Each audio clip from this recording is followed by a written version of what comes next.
the GTX 1052 gig, a budget-oriented lower-end card that launched in October of 2016 and can be had for as little as $90. But even at a low price, is it worth purchasing for gaming? Let's find out. You smell that? It smells like a bit goblin.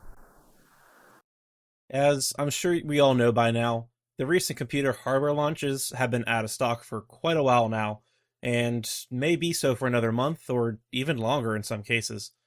And it's even so nuts that even some last-gen parts have been getting hit hard too. If you really need to buy a new gaming computer, situations like these are where you may need to turn to some older hardware to get by for the time being, at least until new hardware comes back in stock. And to help with that, I'm starting this new series titled Is X Still Relevant?, where I'm going to take a look at said older hardware to help you decide if it's right for you. Now, why would you want to go used instead of going for new, cheap hardware? Well, most of the time, you should be able to find much, much better hardware for about the same price by getting last gen, or even sometimes 2 generations old. When you're talking about a $500 CPU, you're probably better off going for new to make sure you get a working product with a warranty and such. But when you're talking about a $50 to $150 graphics card, the base cost of the product really cannot go below a certain point due to shipping, design, and material costs. And in this range, you're looking at not much value left over on top of those costs. So, used older hardware a lot of times can provide a better value since it has lost its sex appeal by not being the new hot kid on the block.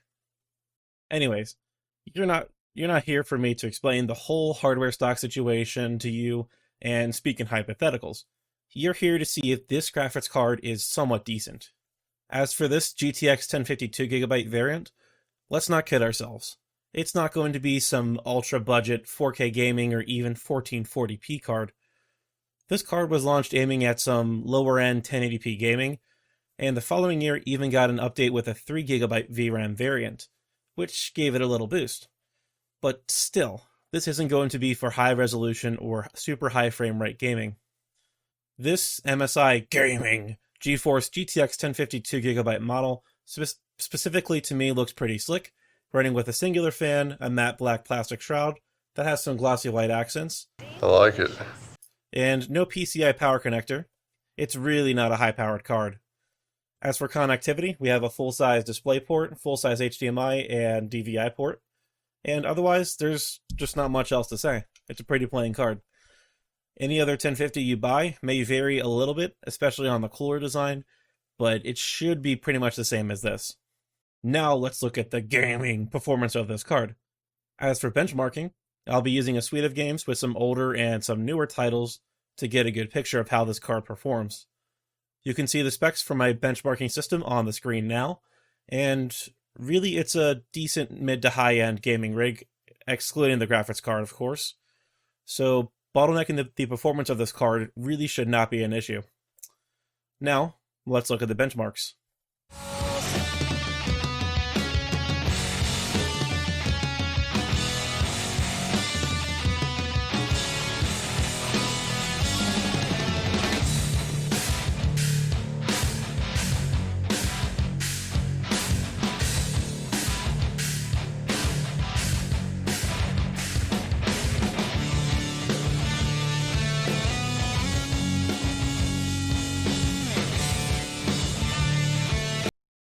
So, yeah, it's not that great.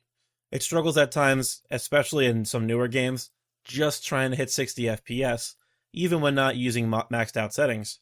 Yick. But what about overclocking? Surely that will make this a better value. Well, it turns out that overclocking this thing using MSI Afterburner actually yielded us a decent performance uplift, hitting a plus 120 MHz on core clock speed and plus 450 MHz on memory clock speed while still being stable.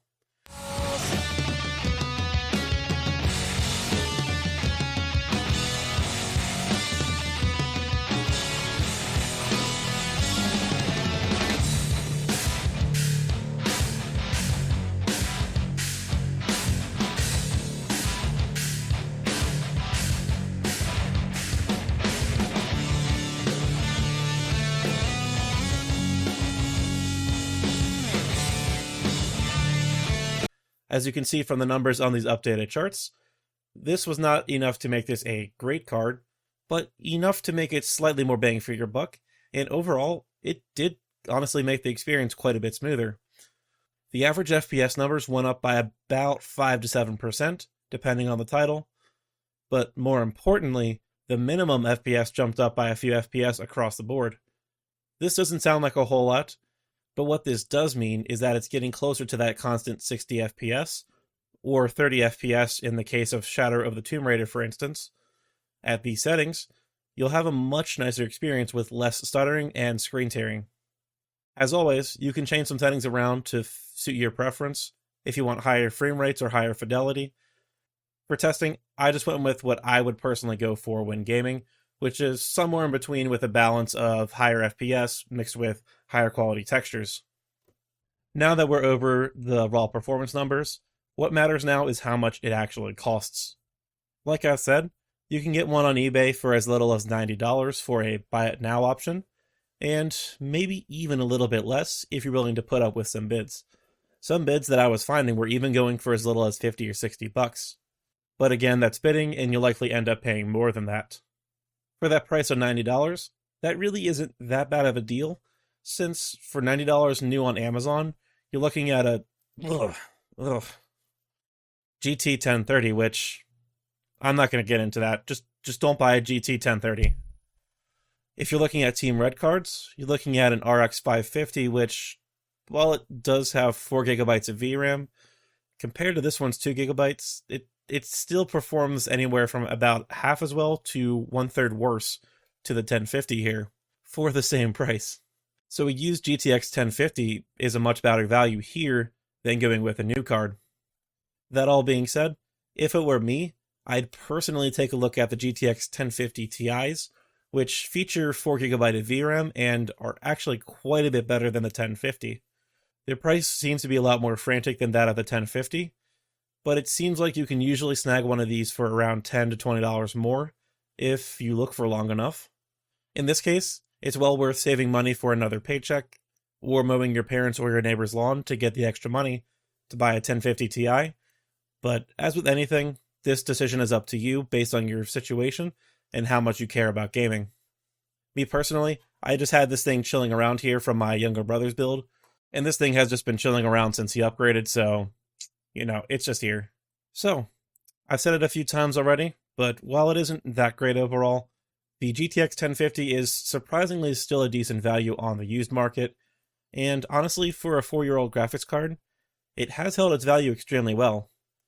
At launch, the MSRP was around $110, and you'd probably buy one for around $120 to $130, but now you can get one for around $90, and I'd expect that to not lose too much more value if you want to sell it in a few months or even like a year later when you want to upgrade.